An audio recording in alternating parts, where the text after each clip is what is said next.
It's my pleasure to attend my first as Labor Co-Chair of the Impact meeting.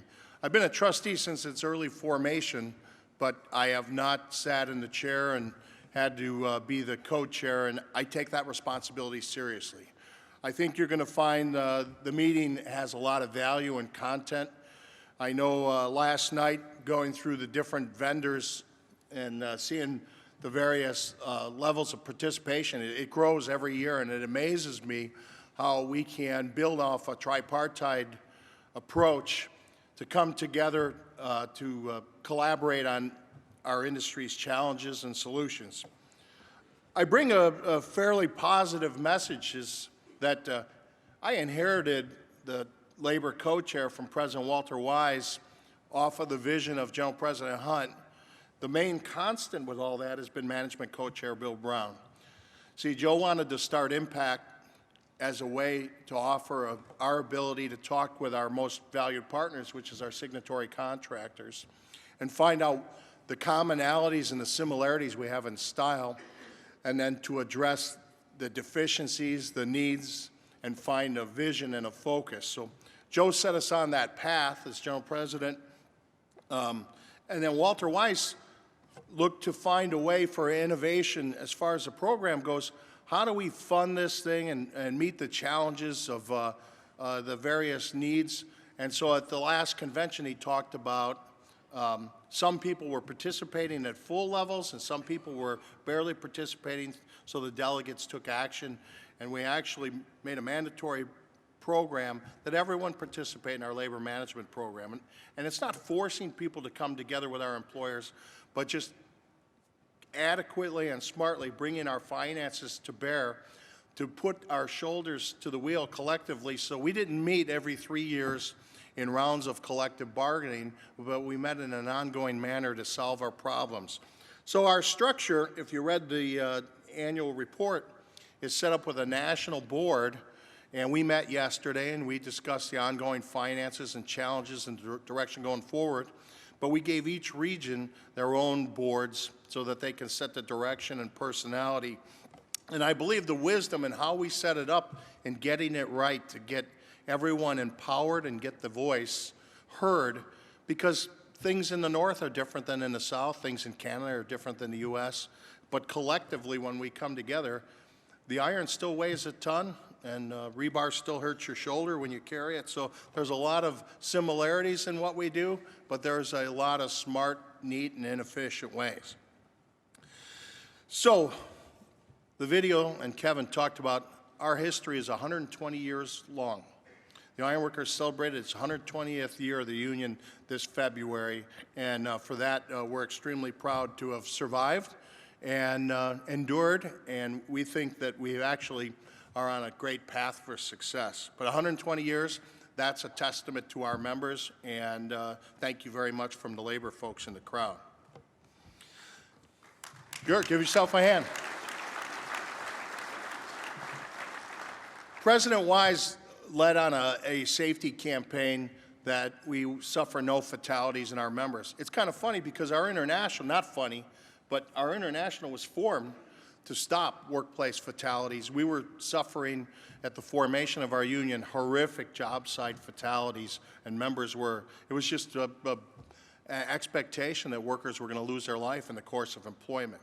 And today I reinforce the challenge of President Wise, not only that we're going to stop our members and your employees from going to work every day, but that they come home intact. We're going to stop incidents as well as fatalities on the job site so that a worker comes home whole every day. And I think that should be our common goal. And I appreciate you being here, and I hope and I expect you to share that vision, that nobody wants to have their, go ahead. Yep.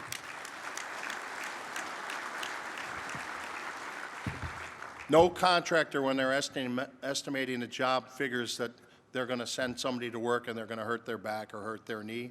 And no ironworker, when they lace up their boots in the morning, figures they're going to go home and today's the day I think I'll choose to get injured. So I want us to have that common goal to bring everyone home safely every day. There are our members, they're your employees, but they're fathers and mothers and husbands and wives, and there are people who count on back home, and I want you to think about the human capital and how that relates to our industry. Impact's goal is more jobs for our contractors and more work for our members. And ultimately, every day when we sit in those trustee meetings, when we sit in the RAB, I take that responsibility seriously, that I look at the various approaches that we have and the programs through Impact to make sure that this program is delivering on that promise. It's through the collectively bargained contributions of our members, and it's a trust that I take very seriously as far as the co-chair goes. So what have we done towards safety to put our money where our mouth is? Well, last year, I believe it was last year or 2 years ago, we signed up with the STSC program for safety-trained supervisors in construction to deliver a program so that we can offer iron workers who can manage safety within the workplace so that the companies can decide which of their employees they want to designate as safety supervisors. And then nobody knows better than an iron worker through his daily tasks how to make sure we can navigate through the day and get better. We used to do it through the role of the union steward, and it was met adversarially because it was through a collective bargaining relationship, and the contractors felt we were forcing the safety person on them. Well, now, insurance companies and regulations mandate that we provide a safe workforce, and we have to provide someone to supervise that's designated a non-working person oftentimes to tend to the needs of the company's interest in providing a safe workforce and to tend to the workforce's needs to provide a safe and accident-free environment. So we're real pleased with the first year's rollout. The numbers are they're up exponentially as far as the delivery of the instruction, and that keeps growing and gaining momentum. Chairman Brown and I looked at the safety department, and we felt like a one-person safety department did not give the adequate resources and staffing necessary to address. We were just basically giving lip service. So we had Executive Director Steve Rank, who works for Impact, but he works independently on behalf of employers and the unions, and we were chasing them all over our two countries. So several years back, we added a Canadian safety director to assist him, and most recently we added our new safety staff person in the form of Vicki O'Leary, a Local 1 ironworker, and the first woman that I've put on ironworker staff. And I'm really pleased to add Vicki, and now we are going to, in addition to tending to the safety needs, we are going to have a safety administrative person for the various courses and programs that you're going to hear about this week. So I'm really pleased to add that. Vicki's duties, in addition to assisting on the safety, she comes from a safety background out of Local 1 in Chicago, but her duties, she's going to help me on diversity requirements for community benefits and workforce agreements to assist the employers on all the different project agreements now that have diversity requirements, and because it's the right thing to do as an organization, and we'll be able to meet the challenges, and as jobs grow, that'll be there. So very excited about that. What are the changes in 120 years? Well, obviously, we are delivering a safer workforce at more productivity than we ever did. We had far more members working on jobs because everything was manual labor in parts and pieces. We're seeing modularization come to our business, and more rigging skills and more heavy picks. So where we're at is a ton of iron still weighs a ton of iron, like when we started. Our members still work aloft at great heights, but we can engineer and means and methods safety measures by collaboration through innovation to bring home our workers a lot more safe, and through training, that's where we're seeing better results. But guess what? Until we have a zero mentality in our workforce, is unacceptable, and I will not rest as General President until our members go home safe and intact every day, all day. So I need your help as employers, as owners, to drive the safety, and we'll deliver the training and instruction our members need through our National Training Fund curriculum and through Impact. Where's our membership growing?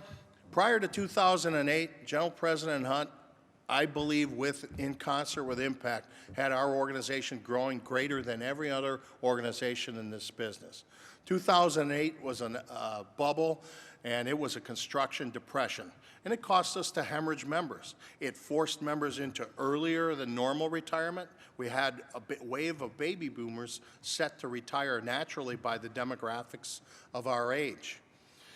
And so in 2008, we had a course correction, much like the stock market, I guess, and our membership suffered some attrition and retraction.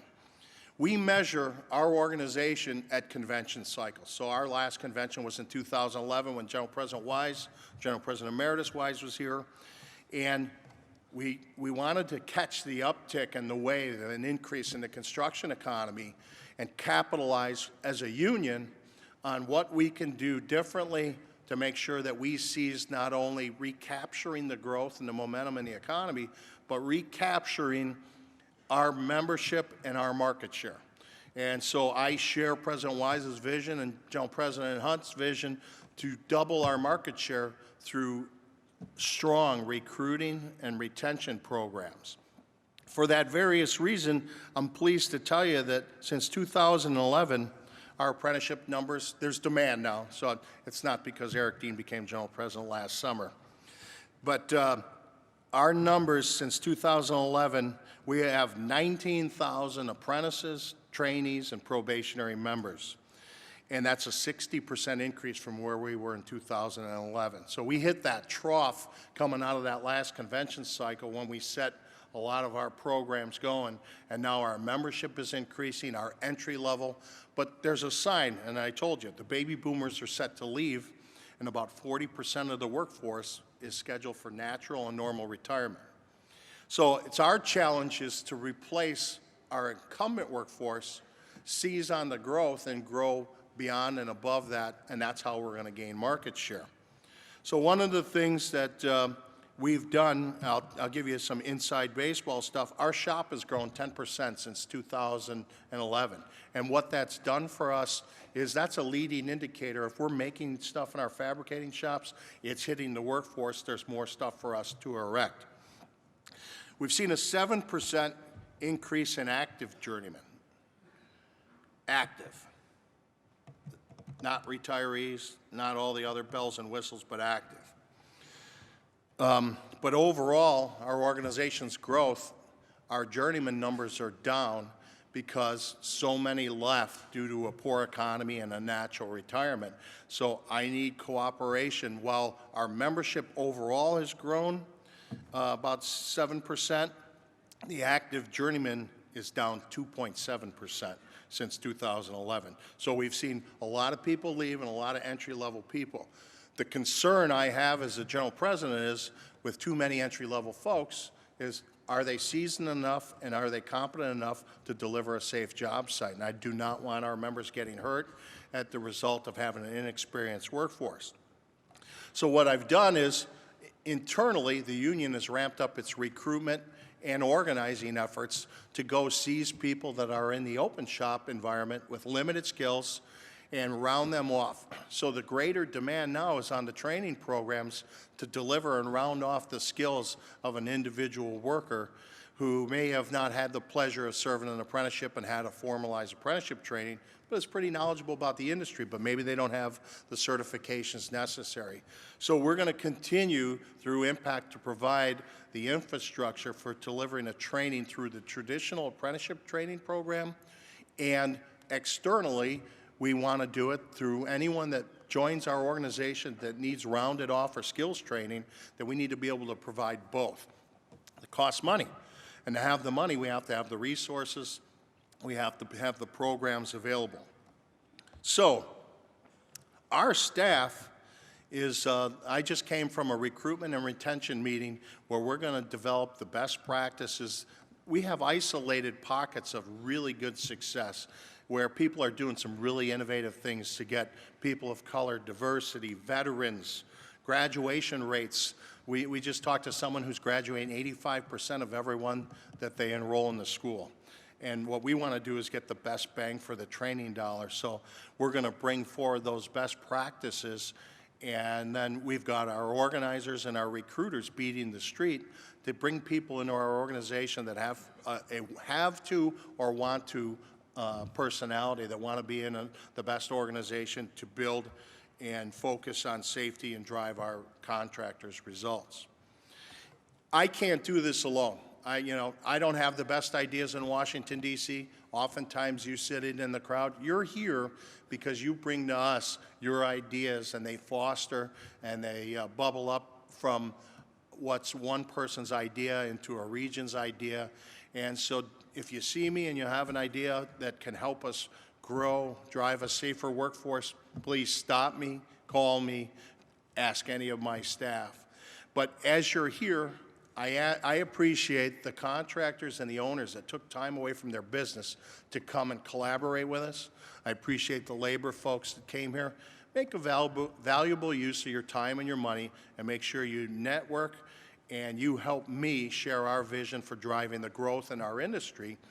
I can tell you that I just returned from the AFL-CIO meetings, and we were one of the few construction trades that are experiencing some growth. Some people are getting an increase in man hours for their incumbent workforce, but we're growing, and we're going to continue to focus on the growth, because if we have the pool of available workers, then we can then be the one that everyone relies on for the skilled workforce that's necessary to build tomorrow's economy.